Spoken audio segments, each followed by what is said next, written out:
Welcome on Easy Learning. So now we are going to cover next part of the chapter, the Earth, written by H.E. Bates.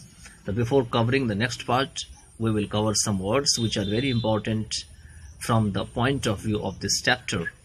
तो चलिए पहले कुछ words को पहले हम देख लेते हैं. ये परसुएट तक हमने किया था. इसके बाद है वायर कूप. ये नाउन है. इसका मीनिंग होते हैं एन इनक्लोज्ड प्लेस, एक बंद सा जगह. एनक्लोज्ड मीन्स बंद सा जगह. शट इन विद वायर नेल्टिंग, जिसमें कि और वो जगह जो है वो चारों तरफ से जो है वो तार से जो है घेर के बंद किया हुआ होता है. इसको वायर कूप कहते हैं. उसके बाद होते हैं इनके स्पेकल्ड. स्पेकल्ड मीन्स स्पॉटेड, जिस पे धब्बा लगा हुआ हो, जिस पे चिन्ह लगा हुआ हो. Scraps, food left in. यहाँ पे प्लेट्स होना चाहिए, ये गलत है, मिसप्रिंट है. मतलब जो थालियों में जो छोड़ा हुआ भोजन होता है उसी को यहाँ स्क्रैप्स कहा गया है. उसके बाद है सीडेड कैबेजेस. सीडेड कैबेजेस जो होते हैं ये एक ऐसे कैबेजेस या गोभी होती है which had been left in the ground, जिसको कि ग्राउंड पे छोड़ दिए जाते हैं लंबे समय के लिए, टू लॉन्ग. ठीक है. And had flowered and produced seeds, और वो बाद में क्या होते हैं, वो उसमें से फूल निकल जाते हैं और साथ में वो बीज भी देते हैं. तो इसी को सीडेड कैबेजेस कहे जाते हैं. ठीक है. उसके बाद है आपका ग्लिंट. ग्लिंट का मीनिंग होते हैं कलेक्टेड, जमा किया हुआ, गैदर किया हुआ या पिक्ड अप किया हुआ. इसी को जो है ग्लीन कहे जाते हैं. स्टेबल है. स्टेबल का मीनिंग होते हैं स्टॉक ऑफ ग्रेन, मतलब जो ये आपके अनाज होते हैं उनके जो ऊपर लगे हुए जो कवर होते हैं उसी को स्टॉक कहा जाता है. तो अनाज के ऊपर लगा हुआ जो कवर है उसी को स्टेबल कहा गया है. उसके बाद है आपका थ्राइव्स. थ्राइव्स के मीनिंग होते हैं प्रॉस्पर्स, फ्लरिशेस मीन्स फलना फूलना, आगे बढ़ना. उसके बाद है कॉमर्शियलाइज्ड. कॉमर्शियलाइज्ड के मीनिंग होते हैं मेड कॉमर्शियल मीन्स काफी ज्यादा कॉमर्शियल बनाया हुआ. Run on a strict business, किसी मजबूत बिजनेस पे चलना, बिजनेस लाइन पे. So as to make as much money as possible, जिससे कि उतना ज्यादा पैसा उत्पन्न करना या रुपया बनाना जितना ज्यादा संभव हो सके. उसके बाद है आपका पेक्ट नरिशमेंट. पेक्ट नरिशमेंट के मीनिंग होते हैं पिक्ड अप फूड, मतलब चुना हुआ जो भोजन होता है, लाया हुआ जो भोजन होता है उसी को पेक्ट नरिशमेंट यहाँ कहा. ये एक वर्बल फ्रेज है.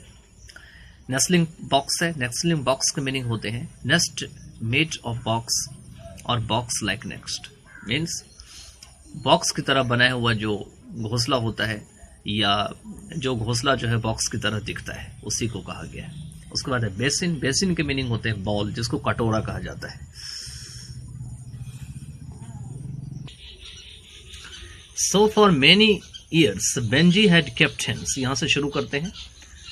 आपको बताया था कि पिछले पार्ट में जो है बेंजी को डॉक्टर के पास उसके माता पिता ले गए, जहां पर डॉक्टर ने उनको कहा कि आप जो है कुछ बेंजी को मुर्गे दे दीजिए रखने के लिए, क्योंकि आपके पास जो है जमीन है और उस जमीन पे जो है बेंजी बहुत आसानी से, बहुत आराम से जो है वो मुर्गा पालन कर सकते हैं. तो कहते हैं इसीलिए काफी वर्षों तक बेंजी जो है वो क्या किए, मुर्गियां रखे.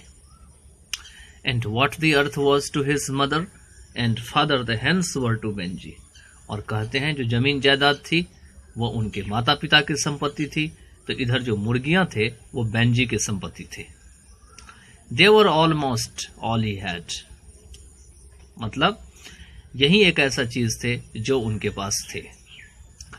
When he came from school, cut off by his simplicity from other children, Benji went straight home to his hens, which he kept in a wire coop that his father had made at the back of the house. कहते हैं कि जब वह school से आते थे और अपनी भोलापन के कारण वो और बच्चों से जो है अलग थे, दूर थे, वो बच्चों के साथ ज्यादा नहीं रहते थे.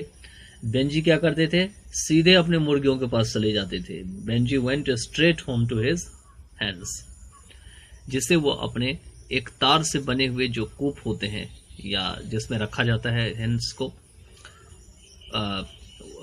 विच he kept in a wire कूप, और जिस वायर कूप के उसके पिता ने जो है अपने घर के पीछे में बनाया था, वहां पे पहुंच जाते थे इस जगह पे. At first he kept 10 or a dozen hens. पहले तो वो उस वायर कूप में 10 और 1 दर्जन जो है मुर्गियां रखे, ऑल कलर्स एंड ब्रीड्स, जो कि हर एक कलर और ब्रीड्स के थे, ब्राउन्स थे, speckled and black and white, उसमें कुछ धब्बेदार थे और कुछ जो है ब्लैक एंड व्हाइट थे कहते हैं। लेकिन जो कूप था वो बहुत ही छोटा था। He fed the hens simply on scraps from the table. वह मुर्गियों को जब वो खाना खा लेते थे तो उसमें बचे हुए जो भोजन होते थे उसी को स्क्रैप कहा गया है, वही लाला करके खिलाया करते थे। Seeded cabbages strong from the wire, और जो सीडेड कैबेजेस होते थे, जो कैबेज के जो सीड्स होते हैं जो वायर से के आसपास लगे हुए थे वो खिलाया करते थे। अ लिटल मेज, थोड़ा बहुत जो है जो मक्के के दाने होते हैं वो भी खिला दिया करते थे। एंड ऑन कॉर्न ईयर्स, और कॉर्न ईयर्स भी खिलाया करते थे। ये कॉर्न ईयर्स भी एक प्रकार के अनाज होते हैं। Which he glint in the late summer from his father's acre of stubble. ये सारी जितनी भी चीजें हैं जो खिलाया करते थे वो ये सारी चीजें बीन के रखा करते थे, जमा करके रखा करते थे समर के समय में अपने पिता के जो स्टबल है उसमें से। तो स्टबल मैंने अभी आपको बताया था कि स्टबल क्या होते हैं, एक बार फिर से आप वर्ड को देख लेना। It is possible that A hen being a simple creature thrives based on simple treatment, और यह संभव है कि जो hen है ये एक सिंपल क्रीचर होने के कारण खास करके सिंपल ट्रीटमेंट पर में ही, मतलब साधारण सा अगर आप थोड़ा सा भी रखवाली कर दिए तो इसी को सिंपल ट्रीटमेंट यहाँ पे कहा गया है। तो सिंपल ट्रीटमेंट पर में ही यह क्या होते हैं, बड़े होने लगते हैं, फलने फूलने लगते हैं। थ्राइव का मीनिंग होते हैं फलना फूलना। Benji understood the first and last thing about A hen। Benji ने जो है hen के बारे में पहला और अंतिम शब्द जो है या बारे में पहला या अंतिम चीज जाना, that it exists for the purpose of laying eggs, कि यह जो है वह केवल खुद जीने के लिए नहीं रहता है बल्कि यह अंडा देने के लिए भी बहुत उपयोगी है या पर्पसफुल है।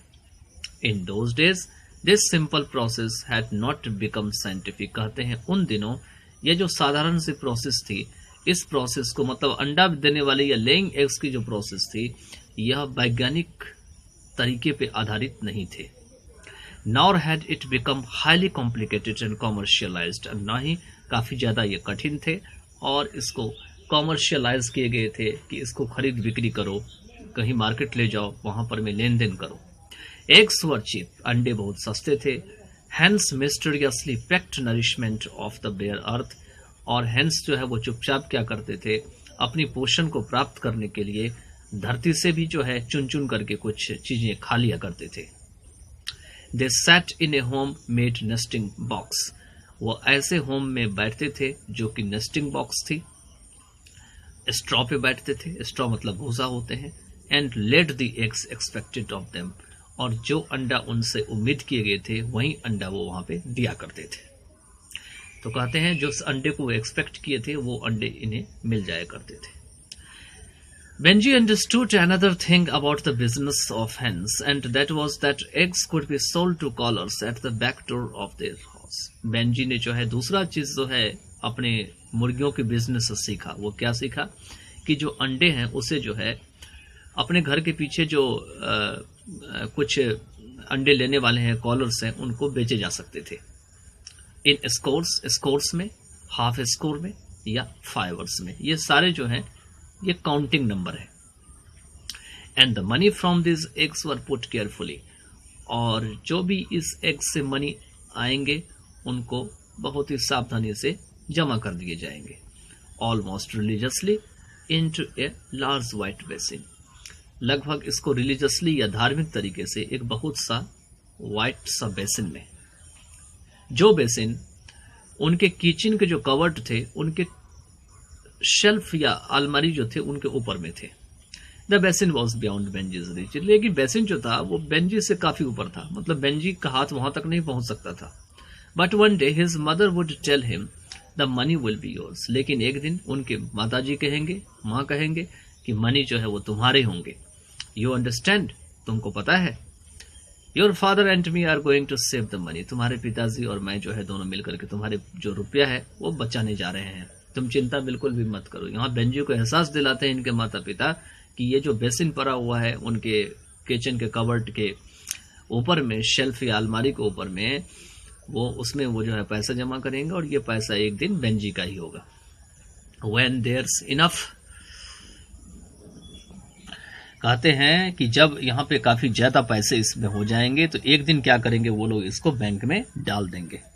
The bank will give interest on it and then one day, और बैंक क्या करेंगे, इसके बदले इंटरेस्ट देंगे, और एक दिन व्हेन यू आर 21, जब तुम्हारी उम्र जो है 21 वर्ष के हो जाएंगे, it will be yours by rights, तो अधिकार के हिसाब से यह तुम्हारे हो जाएंगे। It's all will be yours, ये सब कुछ तुम्हारे हो जाएंगे। And you can do what you like with it, और तुम जो कर सकते हो वो इस पैसे से कर सकते हो जो तुम चाहते हो। डू यू अंडरस्टैंड, तुमको समझ में आई कि नहीं आई?